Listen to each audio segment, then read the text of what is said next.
در کاخ سلطان محمود سر دو نبشش، هر نبشش یه گدا نشسته بود.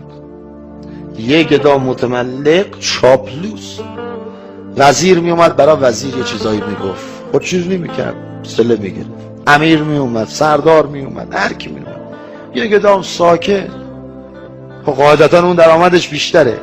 گهگداری هم به این زخم زبون میزنه، خاک تو سرت بیارزه، این زبون خدا داده حرکت بیر، یه حرکتی بده، یه چیزی بگیر. از صحمش کلا یه دونه سکه گیرت اومده. میگو کار خوب خدا درست کنه، سلطان محمود خرکی. همینجور روزها میگذشت و این شعارش همین بود، کار خوب خدا درست کنه، سلطان محمود خرکی.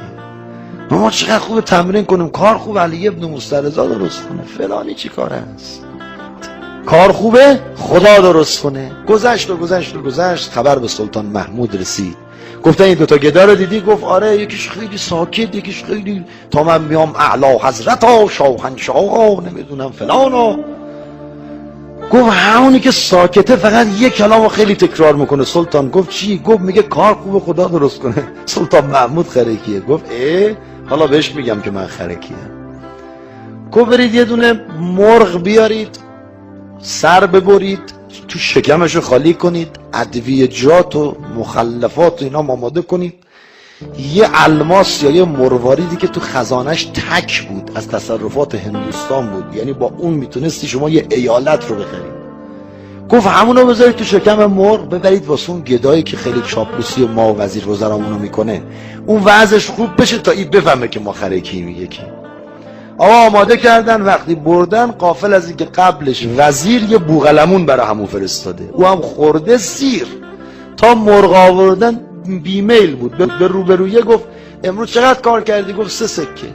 گفت 3 تا سکه تو بده، این مرغ مال تو. گفت شرمندتم، شکمت سیر. اون موقع هم که یخچال نبود که نگران دارم بگم برای فردا استفاده میکنیم.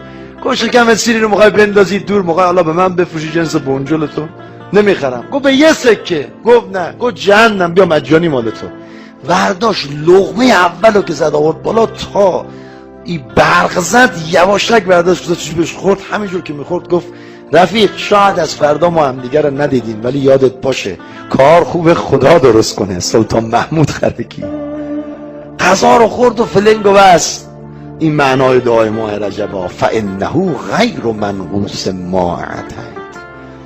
فلنگ و بس. آقا فردا شد، سلطان اومد دید این گدایی که براش الماس فرستاده هنوز نشسته، اون یکی نیست. فلان شده. گفت تو هنوز داری گدایی میکنی؟